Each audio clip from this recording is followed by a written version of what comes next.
Okay, no problem.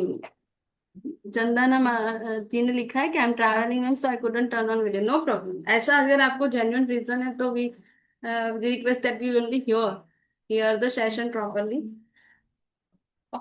Okay, तो आपका आज के 8 सेशन में हम हार्दिक स्वागत करते हैं। और कल हमने क्या देखा उसका थोड़ा रिवाइजन कर लेते हैं। कल हमने मोक्षा पार्ट 1 देखा था, राइट? तो कोई आप में से बताना चाहेंगे कि जो 3 टाइप के क्लेश होते हैं वो कौन से होते हैं? Which are the 3 main type of the क्लेश? And then will discuss about real problems of life. भगवान ने भगवत गीता में दुख किसको बोला है?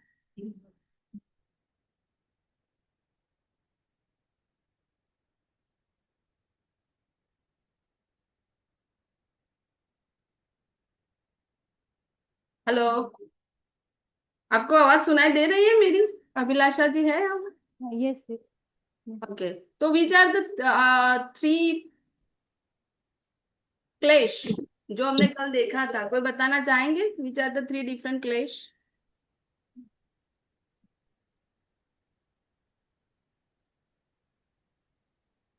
ओके, अगर आप ट्रैवलिंग कर रहे हैं ऐसा है, आप चैट बॉक्स में भी लिख सकते हो। अच्छा, तो हमने, अगर कोई नहीं बताना चाहते then I will tell you कि 3 टाइप के हमने क्लेश देखे थे: आदि दैविक, आध्यात्मिक एंड आद्य भौतिक। ठीक है, आध्यात्मिक मतलब जो हमारे शरीर और मन से हमें जो मिलने वाले क्लेश है उसको कहते हैं आध्यात्मिक क्लेश।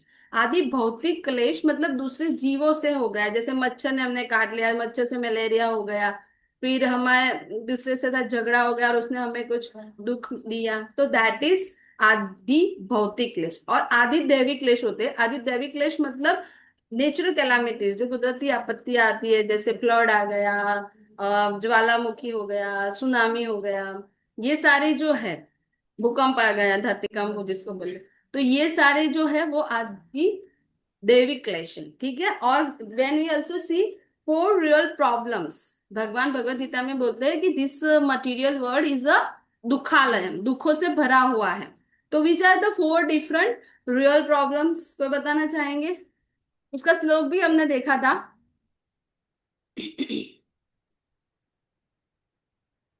नैन्सी जी आप बताएं अनम्यूट करके। अगर आप कंफर्टेबल नहीं तो you can type. Birth date, okay, 2 हो गए, वेरी नाइस। जन्म और मृत्यु, यस, ओल्ड एज, जरा, और द फोर्थ वन इज व्याधि, डिसीजेस, राइट? जन्म मृत्यु जरा व्याधि दुख दोषानुदर्शनम। भगवान भगवत गीता में इस बोलते हैं कि ये 4 प्रकार के दुख है: जन्म, मृत्यु, जरा, व्याधि और दुख दोषानुदर्शनम, जो हमें दुख देते हैं। और भगवान ने एक जगह बोला है भगवत गीता में, मामुपत्ति पुनर्जन्म दुखालयम शाश्वतम, कि ये क्या है? दुखों से भरा हुआ है, ये भौतिक जगत दुखालय है। ठीक है, हम यहाँ पर खुश नहीं रह सकते। These are the real problem, और ये सबको आएगी, ये सबके लिए, कोई इसे सब इसे लेंगे, कोई इसे भाग नहीं सकता, कोई इसे अवॉइड नहीं कर सकता। ठीक है, तो हमने ये कल देखा था। नाउ हम उससे अब ये कंटिन्यू करेंगे। फिर हमने थोड़ा वैकुंठ का देखा था, स्पिरिचुअल वर्ल्ड का देखा था, कि भगवान भगवत गीता में उसका वर्णन भी देते हैं कि एक मेरा आध्यात्मिक जगत भी है। ठीक है, जो जहां पर कोई दुख नहीं है, इसीलिए उसको वैकुंठा बोलते हैं। कुंठ मतलब दुख, और वैकुंठ मतलब जहां पर कोई दुख नहीं है। ठीक है, तो वहीं से हम आज शुरू कर रहे हैं। I will share the screen for part 2, moksha 2, जो आज हम लेने वाले हैं।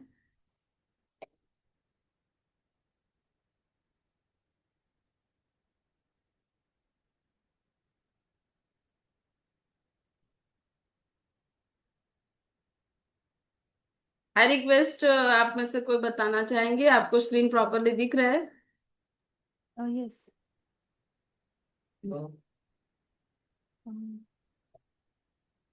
सर, अभिलाषा जी आप क्या बोल रहे हैं? आपकी आवाज नहीं आ रही है। स्क्रीन दिख रहा है बट प्रॉपर नहीं है, पूरा ब्लैंक दिख रहा है। अभी दिख रहा है? हाँ हाँ। हम्म। ओके, तो today will start the moksha part 2, right? हमने मोक्षा 1 देखा था, मोक्ष पार्ट वन देखा था। अभी हम आज स्पिरिचुअल वर्ल्ड, जहाँ से भगवान बोलते हैं भगवत गीता में कि मेरा एक आध्यात्मिक जगत भी है, दैट इज स्पिरिचुअल वर्ल्ड। तो उसका भगवान ने भगवत गीता में क्या वर्णन दिया है वो हमने कल देखा था। आज हम उसे एक बार और देखते हैं। भगवान भगवत गीता में क्या बोलते हैं।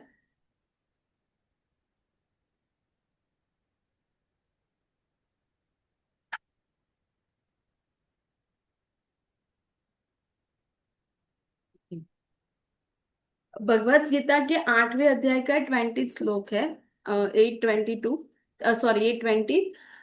उसमें भगवान बोलते हैं परस्तस्मातु भवो अन्यो अव्यक्तो व्यक्त सनातन यस सर्वेषु भूतेषु नश्यस्तु न विनश्यति।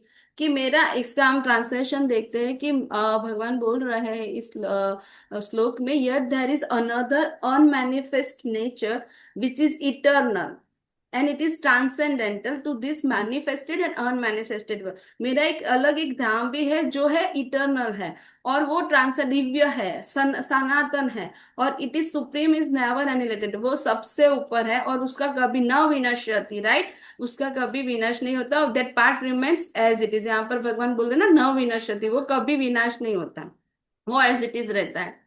तो ऐसा सिमिलर श्लोक का 15 चैप्टर में, जो उसका टाइटल है पूर्ण पुरुषोत्तम योग, उसका 6 श्लोका है, वहां पर भी भगवान बोल रहे हैं न तद भासते सूर्यो न शशांको न पावकः यद्गत्वा न निवर्तन्ते तद्धामं परमं मम। भगवान इसमें बोलते हैं न सूर्यो न शशांको। सूर्य मतलब हम समझ सकते हैं सन, शशांको मतलब चंद्र, ठीक है, सूर्य एंड शशांक। तो ये सूर्य एक मेरा बोर्ड है of mind is not illuminated by the sun और मून। एक ऐसा मेरा जो जगत है, वहां पर किसी सूर्य और चंद्र की रोशनी में नहीं जरूर पड़ती। और वहां पर क्या है, those who reach it never return to this material. जो वहां पर चले जाते हैं वो वापस इस भौतिक जगत में नहीं आते। सिमिलर श्लोक हमने कल देखा था कि नाप्नुवन्ते महात्मा ने, जो जो पुनर्जन्म न विद्यते, जो महात्मा है उनका पुनर्जन्म नहीं होता। तो ये मेरा जो जगत है, आध्यात्मिक जगत है, वहां पर जैसे यहाँ पर भौतिक जगत में आइदर हम रहते हैं सूर्य की रोशनी में या चंद्र की रोशनी में। अगर सूर्य चंद्र यहाँ से हटा लिए जाए तो पूरा अंधेरा हो जाएगा, राइट। हम समझ सकते हैं, हमने ये बिजली की जो खोज की है वो तो हमने की है, बट एज सच यहाँ पर अगर सूर्य चंद्र से प्रकाश ही होता है, दिन में सूर्य होता है, रात में चंद्रमा होते हैं। तो अगर ये चंद्र और सूर्य निकाल दिया जाए तो पूरा अंधेरा छा जाएगा। पर जो आध्यात्मिक जगत है वहां कोई सूर्य चंद्र की जरूरत नहीं पड़ती, वहां पर भगवान की जो खुद की तेज है उसी से पूरा जो जगत है वो इल्यूमिनेट होता है, प्रकाशित होता है, ठीक है।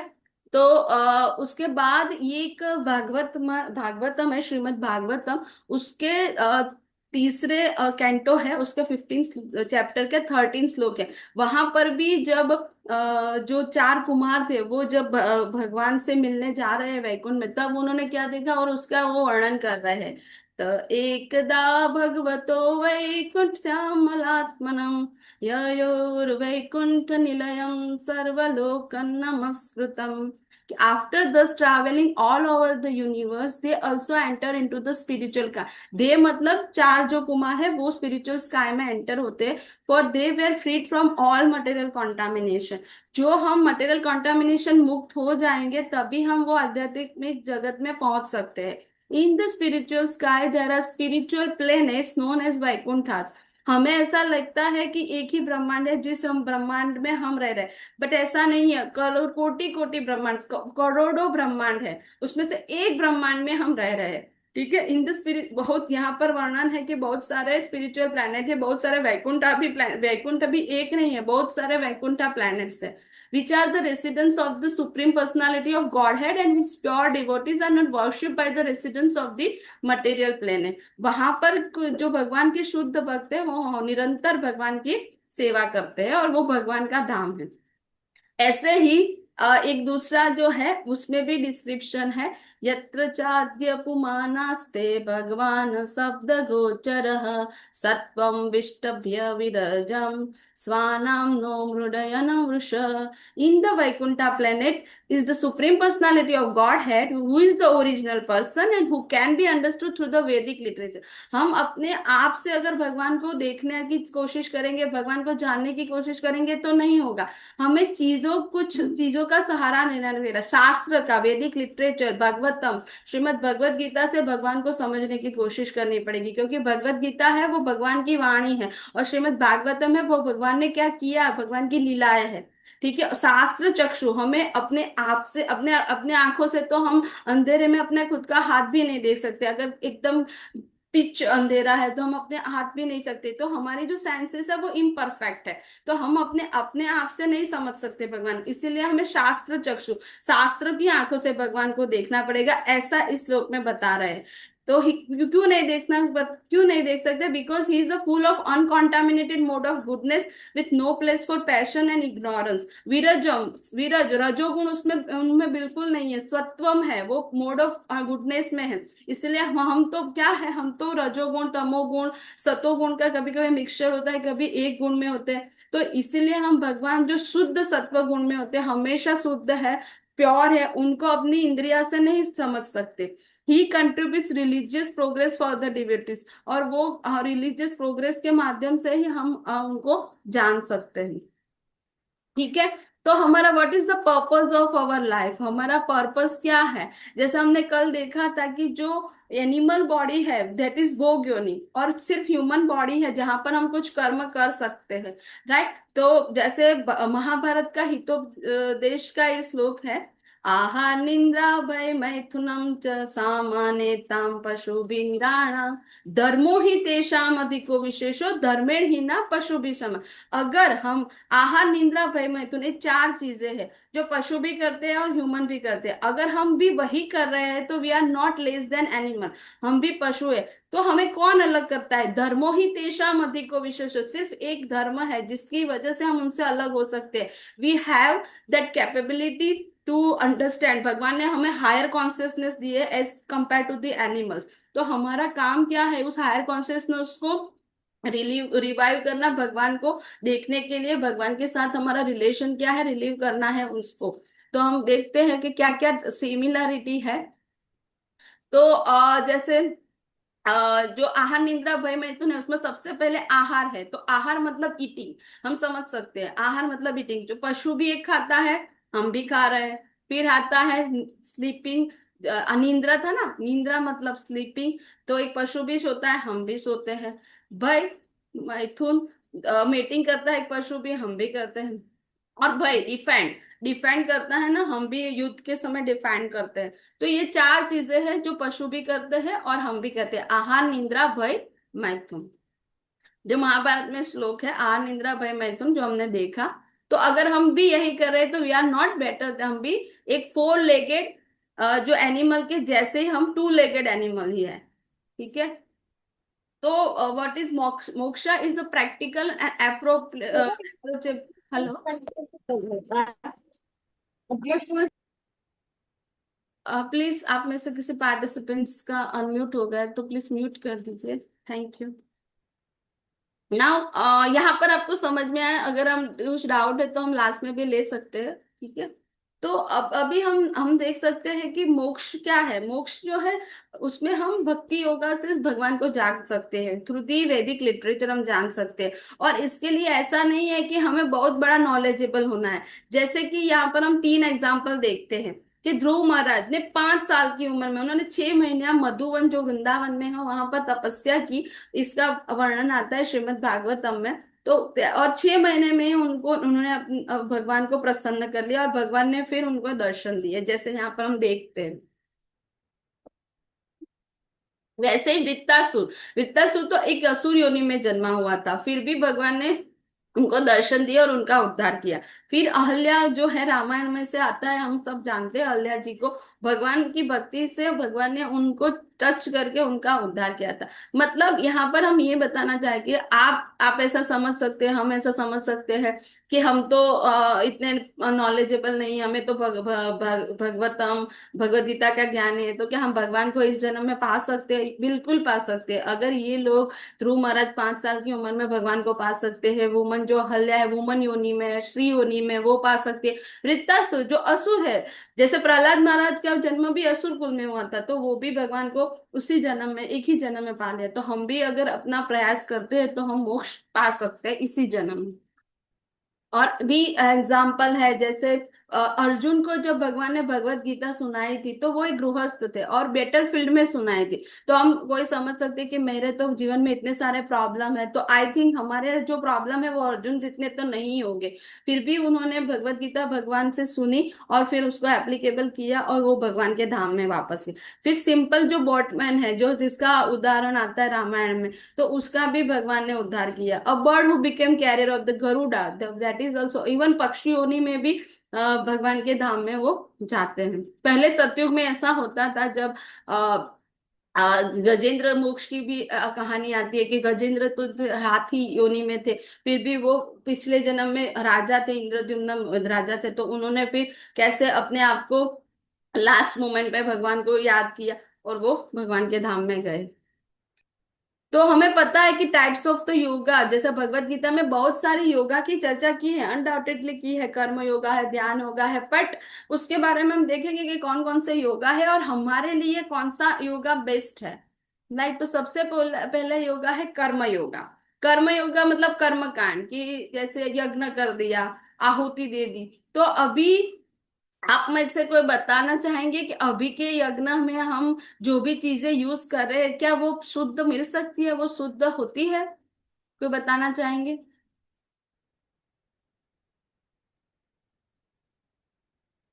हम जो भी यूज चीजें कर रहे थे, क्या वो शुद्ध हो सकती, शुद्ध मिलती है आज के जमाने में? लक्ष्मी जी, ज्योति जी, आप बताना चाहोगे कि अगर आपको आपके घर में कुछ यज्ञ करवाना पड़ेगा, आपको शुद्ध घी मिल जाएगा, आपको सभी चीजें शुद्ध मिल जाएगी मार्केट में से?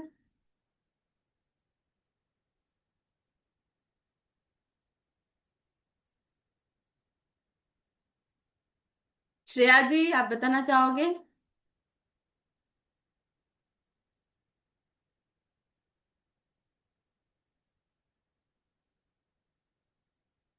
अगर आप कंफर्टेबल हो तो you can type also. Anshika ji, आप बताना चाहोगे? सबको म्यूट तो नहीं कर दिया ना?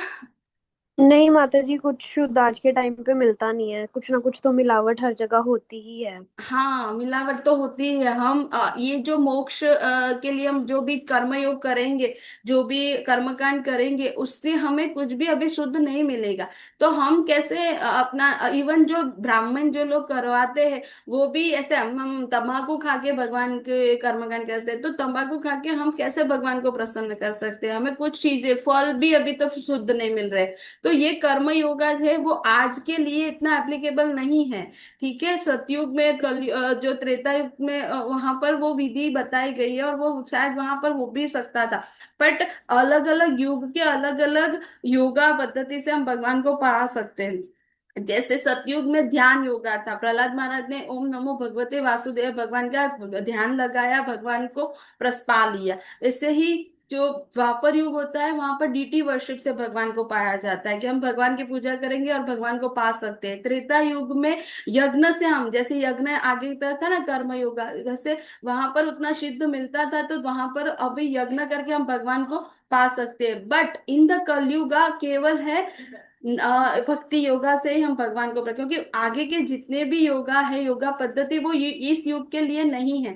और कंपैरेटिवली कलयुग में जो हमारी अवधि है, जीने की अवधि है, वो बहुत कम है।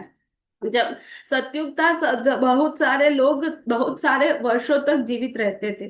ठीक है, तो आयुष्य अभी अ, अभी के जो कलयुग के लोगों का है बहुत ही कम है। 100 साल भी पूरा हम नहीं जी पाते, उसमें हम ये सारी पद्धति अपने में अप्लाई नहीं कर सकते। ठीक है, ध्यान योगा, तो ध्यान योगा में भी एक ध्यान योगा के 6 अध्याय में भगवान ने भगवत गीता में बोला है कि एक आसन बैठाना है, आसन पे आपको ध्यान लगाना है। तो ध्यान योगा के लिए तो अर्जुन ने ही मना कर दिया था। अर्जुन ने छठे अध्याय के जो 33वें श्लोक है उसमें बोला था, और ये बोला था, अर्जुन उवाच योऽयं योगस्तव्या प्रोक्त साम्येन मधुसूदन एतस्याहं न पश्यामि चंचलत्वा स्थितिं स्थिराम। अर्जुन ने बोला कि this system of yoga which have summarized appears impractical and inendurable to me, for the mind is restless and unsteady, चंचल। यह है ना वर्ड, भगवान को अर्जुन बोल रहा है कि मैं ये ध्यान योग नहीं कर सकता, मेरा मन जो है बहुत चंचल है, रेस्टलेस है, अनस्टेडी है। अगर अर्जुन द्वापर युग में मना कर रहे तो हम कलयुग में कैसे कर सकते हैं? ध्यान योगा से भगवान को कैसे प्राप्त कर सकते हैं? पॉसिबल ही नहीं है। हम कभी भी, हमारा मन भटकेगा ही अगर ध्यान योग में हम बैठेंगे, तो हम कभी अच्छी तरह से भगवान को नहीं समझ पा रहे, क्योंकि हमारा मन जो है चंचल है। अर्जुन ने मना कर दिया तो हम कैसे? अर्जुन तो राजर्षि थे, राजा भी थे और ऋषि भी थे, राइट? और वो भगवान के शुद्ध भक्त थे, अगर वो मना करे तो हम कैसे ध्यान योग को, भगवान को प्राप्त सकते हैं? इसीलिए है भक्ति योगा। कलयुग में एक ही है और वो है भक्ति योगा। भक्ति योगा के माध्यम से ही हम भगवान को पा सकते हैं। नॉट कर्म योगा, नॉट ध्यान योगा, कोई नहीं है जिससे हम भगवान को प्राप्त कर सकते हैं। तो व्हाट इज भक्ति योगा, आज देखेंगे।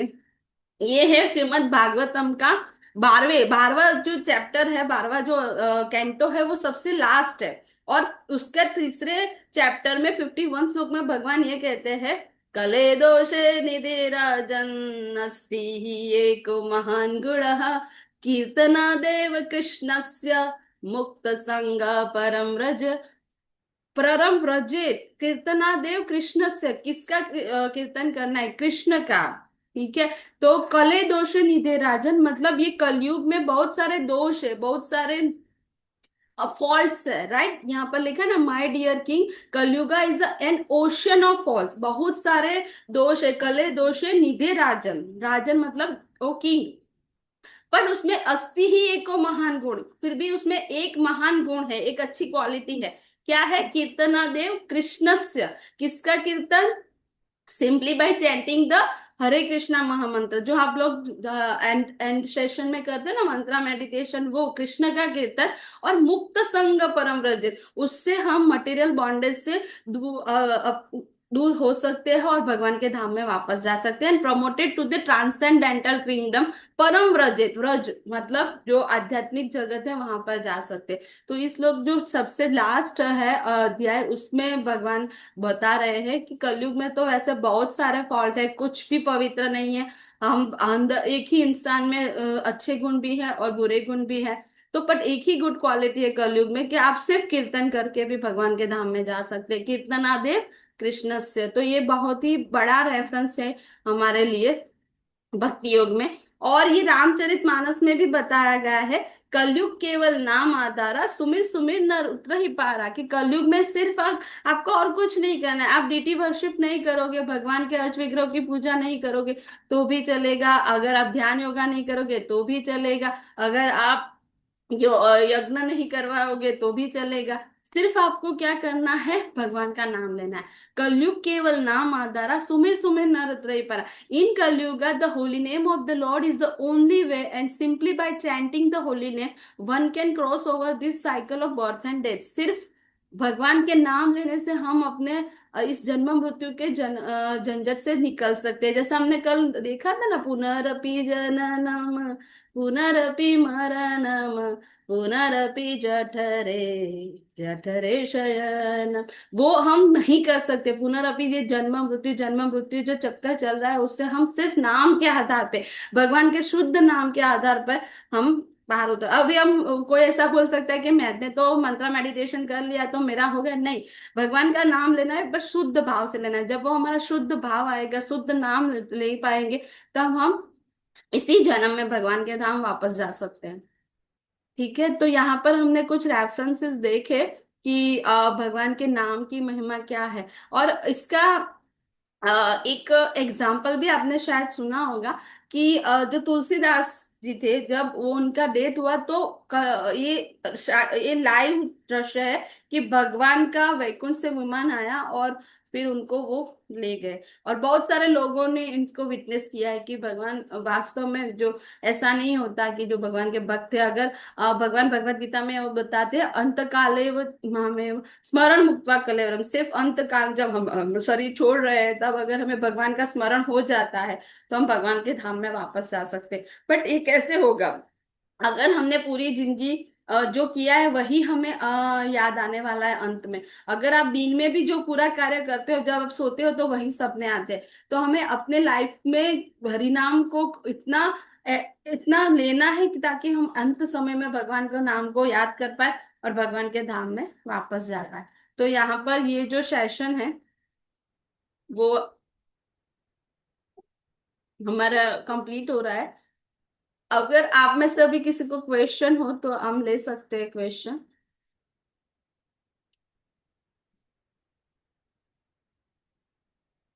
Then we will do Tantra meditation.